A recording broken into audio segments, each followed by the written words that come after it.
Sir, is this your Ferrari? Yes. What did you do to be able to afford a Ferrari? I sold the biggest company in my industry in 2018. What type of company? It was a specialty finance company. How much did you sell your company for? Almost 100 million. 100 million? Yes. Could I interview you for 1 minute real quick? Sure, I've got a few minutes. How long have you been a business owner? So I've been an owner since 2000, so about 25 years now. Over these 25 years, what's the greatest lesson that you've learned about entrepreneurship that you give to somebody about to start their first company in today's world? So I've worked for 3 of the biggest companies in the world, and I was in a senior management position in those companies. And what I learned is it's a lot better to make money for yourself and the people that work for you as opposed to really big companies. So the best advice I can give is to start something on your own if you really want to make it big. Take a chance and bet on yourself. Did you come from a lot of money? I did not. Blue collar neighborhood, Williamsburg, Brooklyn. Dad was a mason, mom was a housewife. So what was your turning point to financial freedom? I worked at a big company and had a really good mentor. He taught me a lot, and he was the one who said, if you really want to be successful and make a lot of money, it's not going to happen if you're working for a big company. You have to find different alternative ways to make money. So I started a little side business while I was working full-time and realized that that was my passion. Again,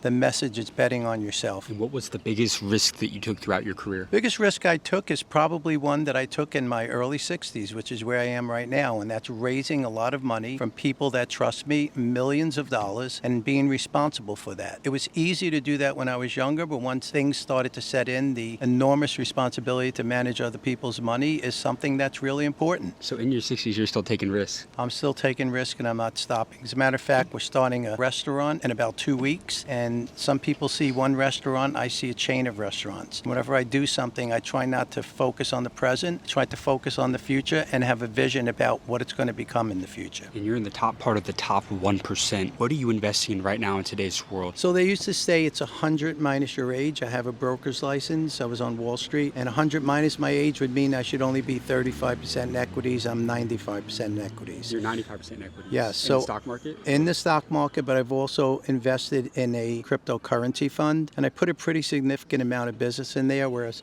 Bitcoin is 40% of the holding. So you like crypto? I like crypto. I'm starting to really understand it and starting to see that it's the next gen. Do you think people should buy some cryptocurrency? I do, but I think it should only be a percentage of their portfolio. So if someone has a modest risk profile, it should probably be 10 to 15% of their profile. It's 25% of my profile. And what was the best financial decision you made throughout your career? Becoming an entrepreneur, no question, no question. Would you have done it any other way? I would not have done it any other way, and I wouldn't change anything. I'm happy sitting in a Ferrari right now, and I'm happy where it ended up.